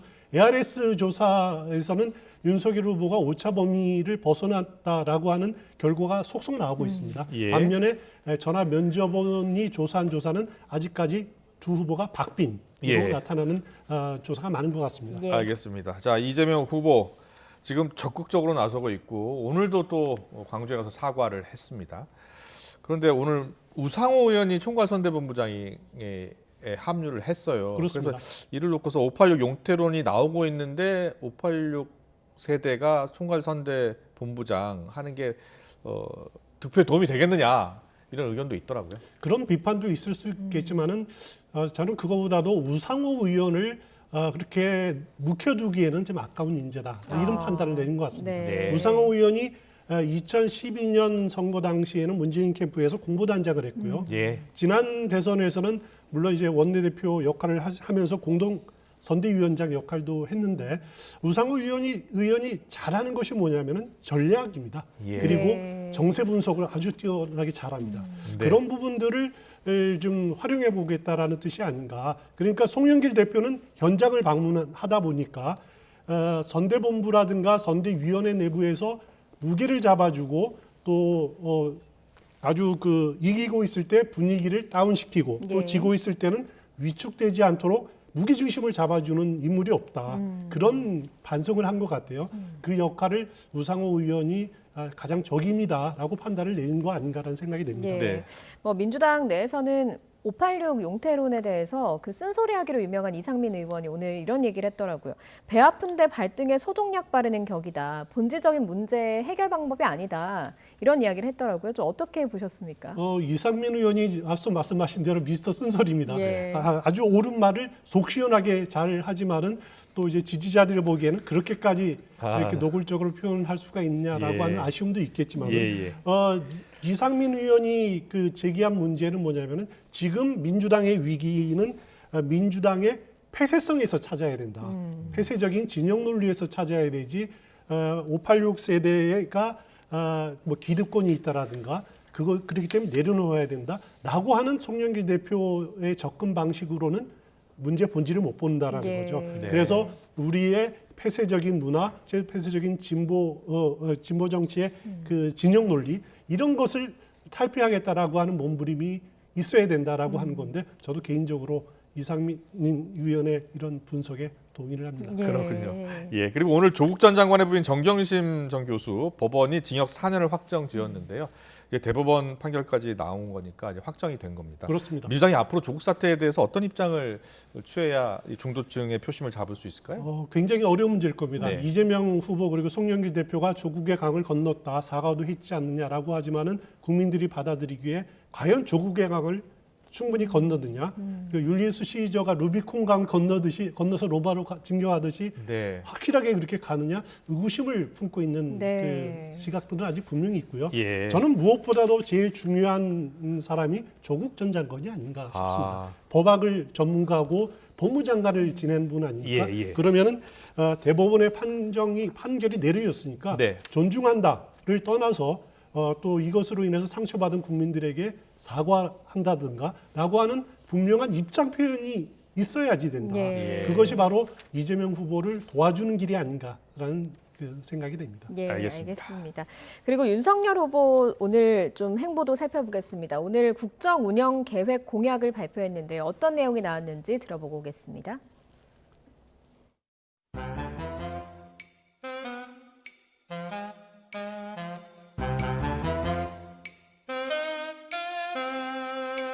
제가 대통령이 되면 기존의 청와대는 사라질 것입니다. 민간에 있는 최고의 인재들, 최고의 지성들, 해외 교포도 가리지 않고 모두 모아 국정 운영에 참여시키겠습니다. 문재인 정부에서도 이제 초기에 광화문 대통령 시대에 열겠다고 했는데 결국 실패했거든요. 후보님은 어떻게 다르게 구상하고 궁금합니다. 청와대 이전 문제나 대통령의 근무 공간은 부차적인 문제입니다. 청와대 이전 문제는 마지막에 언급을 한 것이고요. 중요한 것은 일하는 방식.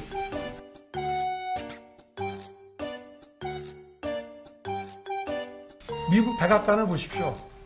대통령이 근무하는 오발 오피스 주변에 참모들이 쫙 있고 거기서 바로 붙어있는 웨스트 윙에 전문가들이 많이 또 밀집해 있기 때문에 의사소통이 원활하게 이루어지고 우리는 지금 비서동에서 그 대통령이 집무실인 본관까지 가는데 차를 타고 가지 않습니까?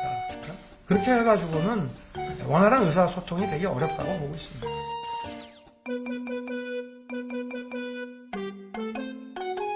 네.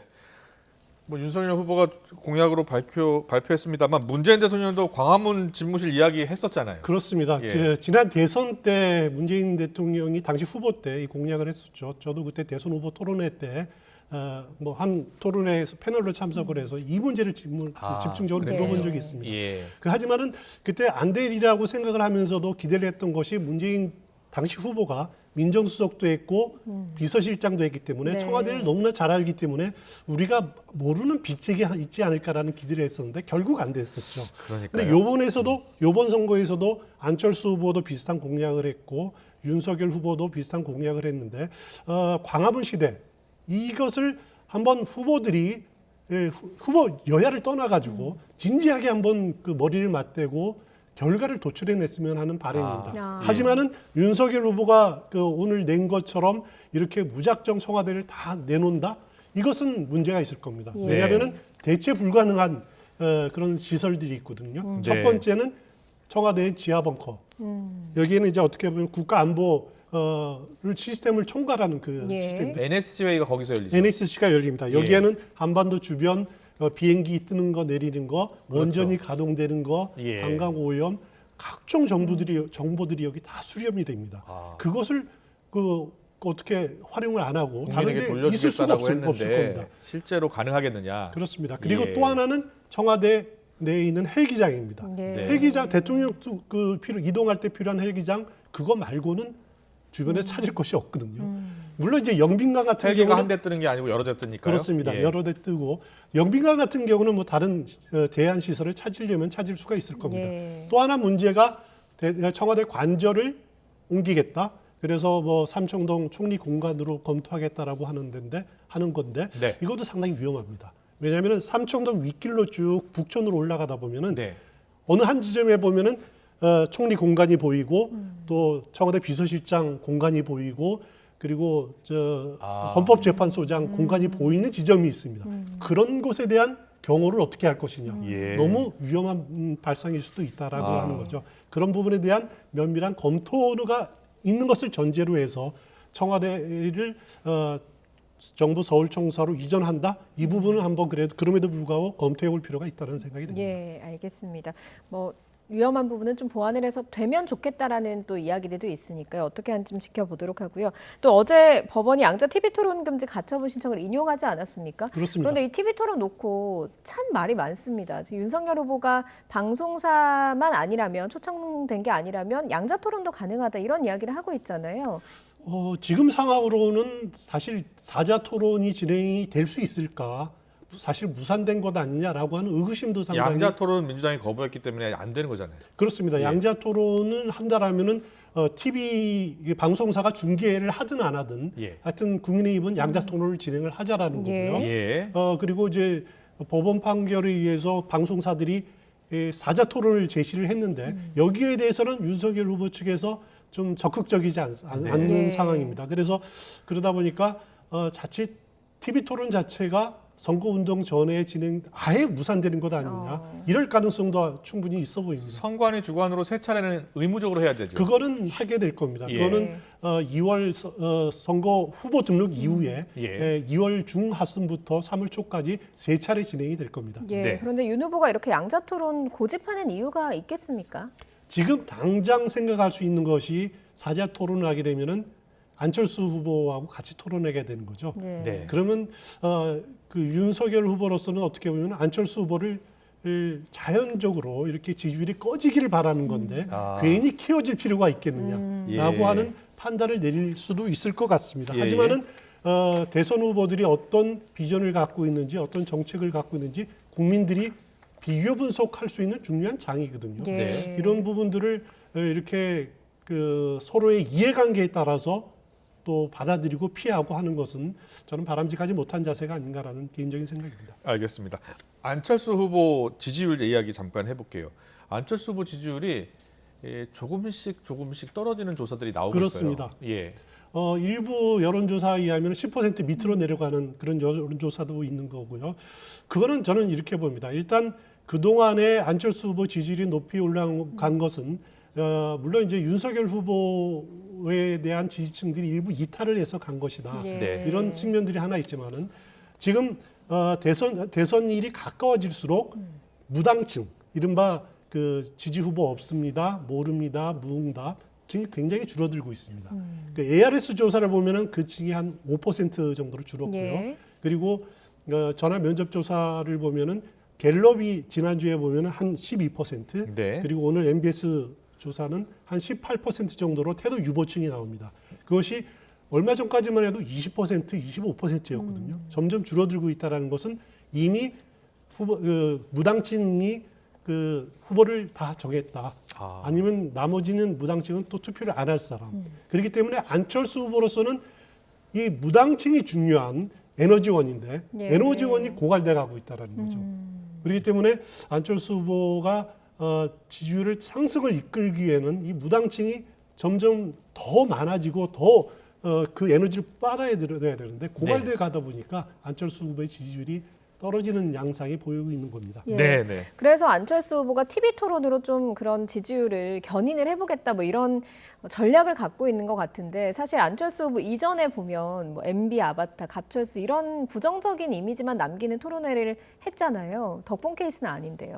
그렇습니다. 그래도 요새 안철수 후보가 지지율을 올리기 위해서는 지금 거의 유일한 방법이 TV 토론을 통해서 본인의 이미지 변화, 예. 본인의 능력을 과시할 수 이렇게 심어질 수 있는 방법밖에 없을 겁니다. 예. 하지만 안철수 후보 지난 대선 과정에서 TV 토론 과정에서 초딩생처럼 졸라댄다 이런 부정적인 이미지가 있지 않습니까? 네. 근데 최근 방송 인터뷰를 하는 걸 쭉 보니까 안철수 후보가 과거보다는 상당히 이렇게 좀 믿음직스러움을 주려고 노력을 많이 이미지 변화를 많이 하더라고요. 하지만 단점도 여전히 있습니다. 뭐냐면 너무 가르치려고 하는 느낌. 그런 느낌들은 좀 변화해야 되지 않겠느냐 그런 생각이 듭니다. 알겠습니다.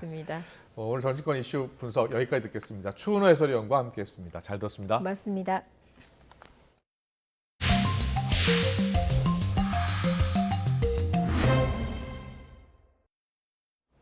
네, 광주 아파트 붕괴 사고 현장에서 실종된 작업자 한 명이 추가로 발견됐다는 소식 전해드렸는데요. 예, 붕괴 사고 이후에 세 번째 실종자 발견입니다. 브리핑 내용 직접 들어보고 오겠습니다.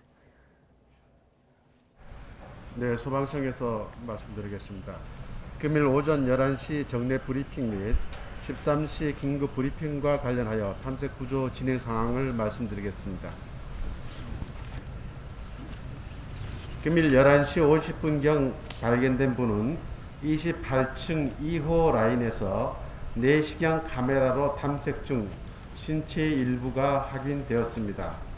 추가로 발견된 분의 위치 역시 청전 부분에 콘크리트 잔해물 등의 겹겹이 쌓여 있어 구조 활동에 장기 시간이 소요될 것으로 보입니다. 내부 통로 확보 및 콘크리트 잔해물 제거 등을 통해 발견된 분들의 구조 활동을 야간에도 계속해서 진행할 예정입니다. 이상입니다.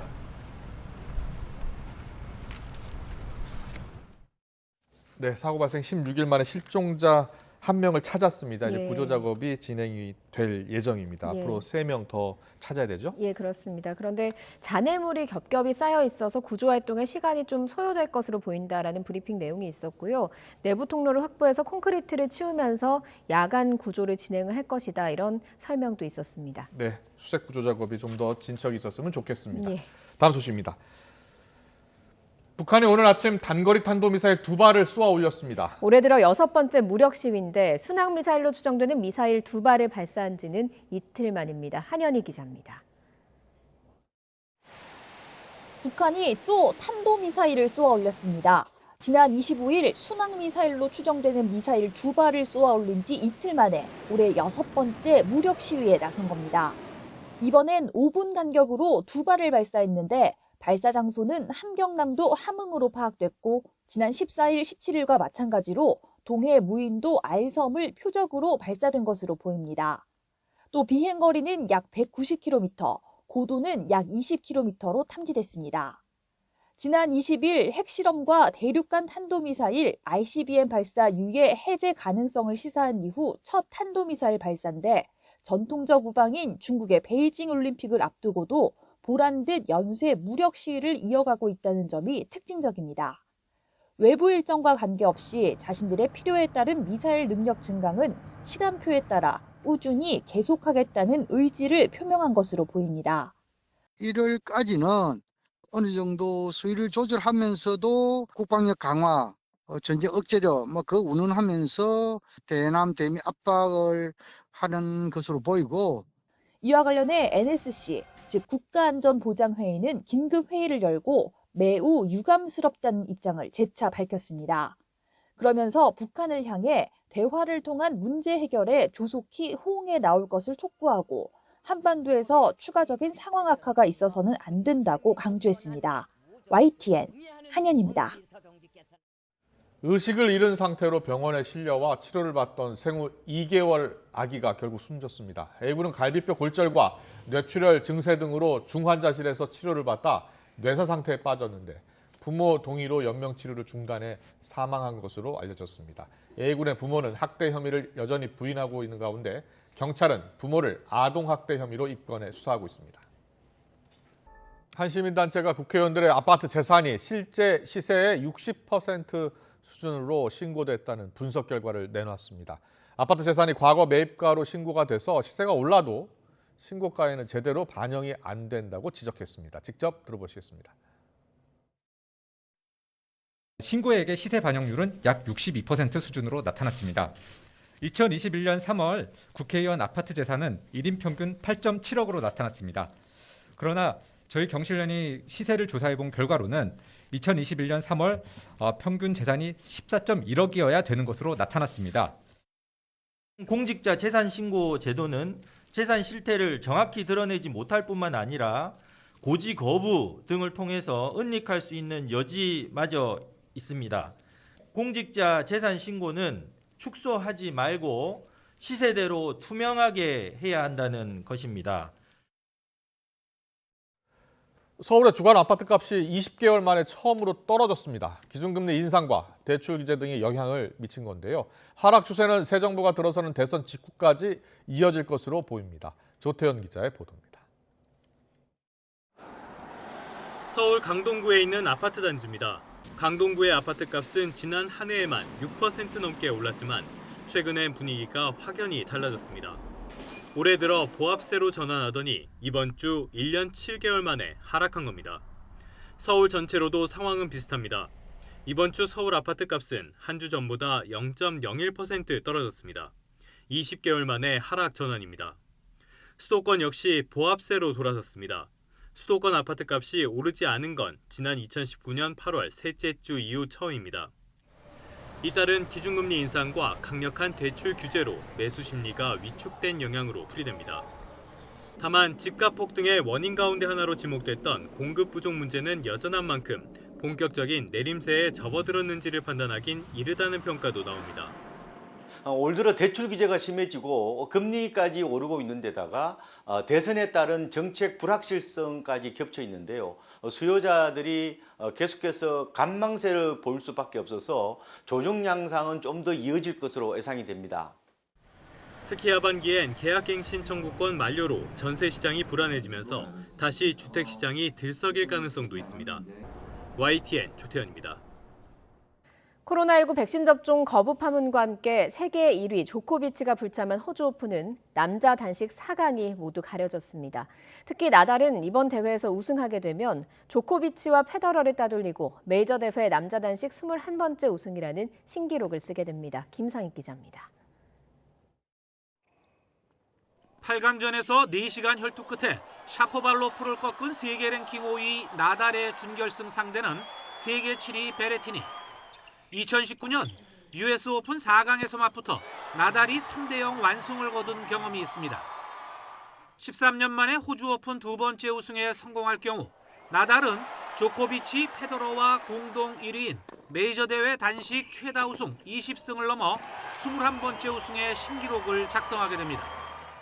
I don't believe that my happiness, my future happiness gonna depends on if I achieve one more Grand Slam than the others, of the others achieve more Grand Slams than me. 세계 2위 메드베데프는 캐나다 오제 알리아심에 먼저 2세트를 내주고 짜릿한 역전승을 거둬 4강에 합류했습니다. 코로나19 파문을 일으켰던 조코비치를 언급하자 코트에는 환호와 야유가 동시에 쏟아졌습니다. I didn't really know what to do, so I was like, actually, yeah, I don't know if people are gonna like it, but I told myself what Novak would do. 준결승 상대는 오랜 앙숙인 그리스의 치치파스. 통산 상대 전적은 메드베데프가 6승 2패로 앞서지만 최근 경기는 치치파스가 2승 1패로 우위에 있어 승패를 예측하기 어렵습니다.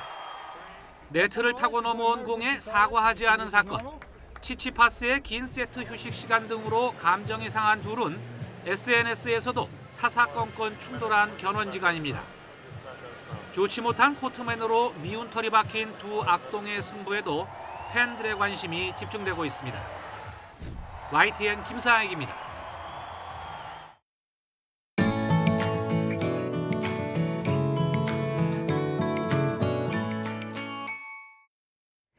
민족 대명절 설을 맞아서 차례상에 올릴 술을 준비하실 텐데요. 이번 설에는 우리 농산물과 누룩으로 빚은 전통주는 어떨까요? 김학무 기자가 소개합니다. 쌀을 깨끗하게 씻어 고두밥을 짓습니다. 이 쌀은 농약 대신 우렁이를 논에 넣어 친환경 농법으로 재배한 우렁이쌀. 먹음직스럽게 지은 밥에 누룩과 효모를 섞어 밑술을 만들고 2차례에 걸쳐 발효를 시킵니다. 여기에 들어간 누룩곰팡이와 효모는 국내 연구진이 개발한 순수 국산. 60일간의 저온 숙성과 자연 발효를 거치면 원료와 제조 방법이 일본 청주와 완전히 다른 국산 청주가 완성됩니다. 첫째, 원료가 좋고요. 그다음에 발효제가 우리 국내에서 개발한 발효제를 사용하기 때문에 맛이 깔끔하고 향이 좋고 그렇습니다. 국내 애주가들이 가장 많이 찾는 희석식 소주의 원료는 대부분 수입 농산물. 농촌진흥청이 이를 대체하기 위해 국산 누룩과 효모를 개발했고 증류식 소주 제조법도 보급하고 있습니다. 전통 증류 소주가 전체 소주 시장의 10%만 대체해도 연간 약 3만 6천 톤의 우리쌀 소비가 가능합니다. 이런 국산 누룩 그리고 효모들을 연구 개발을 해서 양조업체에 보급했기 때문에 원천 기술 확보에 큰 도움이 되었습니다. 농진청은 앞으로 전통주 산업 활성화를 위해 청년 창업농에 대한 기술을 지원하고 계약 재배를 통한 원료의 안정적인 수급을 도모할 계획입니다. YTN 김학무입니다. 농촌진흥청이 세계은행과 함께 아프리카 식량 문제 해결을 위해서 식용곤충을 활용하는 협력 사업을 추진합니다. 농진청과 세계은행은 아프리카 기아 해결을 위한 대체 식량으로 식용곤충과 한국 곤충 산업이 효율적이라고 보고 최근 관련 사업을 추진하기로 합의했다고 밝혔습니다. 농촌진흥청은 자체 개발한 농업 연계 식생활 교육 프로그램이 어린이 식생활 개선에 큰 도움이 된다고 밝혔습니다. 농업 연계 식생활 교육 프로그램은 어린이의 식생활 교육을 위해 개발한 것으로 유치원과 초등학교 어린이 300여 명이 프로그램에 참여한 결과 편식 개선과 인스턴트 식품 섭취 감소는 물론 농업이나 환경에 대한 인식도 높아진 것으로 나타났습니다. 공기가 점점 더 차가워지고 있습니다. 오늘 낮 동안에도 다소 쌀쌀했는데 내일은 오늘보다 기온이 더 내려갑니다. 내일 서울 아침 기온 영하 6도, 낮 기온은 영상 3도로 오늘보다 1에서 2도가량 낮겠습니다. 체감 온도는 종일 영하권에 머물 것으로 보이니까요. 옷차림 따뜻하게 해주시기 바랍니다. 내일 아침까지 중서부 지역은 공기가 탁한 곳이 있겠지만 오후부터는 미세먼지가 모두 해소되겠고요. 전국적으로 맑은 하늘이 펼쳐지겠습니다. 다만 영남 해안과 전남 남동부에는 건조특보가 내려진 만큼 불씨 관리 잘해주시기 바랍니다. 내일 아침 중부와 경북 곳곳으로 한파특보가 내려진 가운데 서울 아침 기온은 영하 6도, 철원 영하 12도, 대구는 영하 3도까지 떨어지겠습니다. 낮 기온은 서울 3도, 광주 5도, 부산은 9도로 오늘보다 1에서 3도가량 낮겠습니다.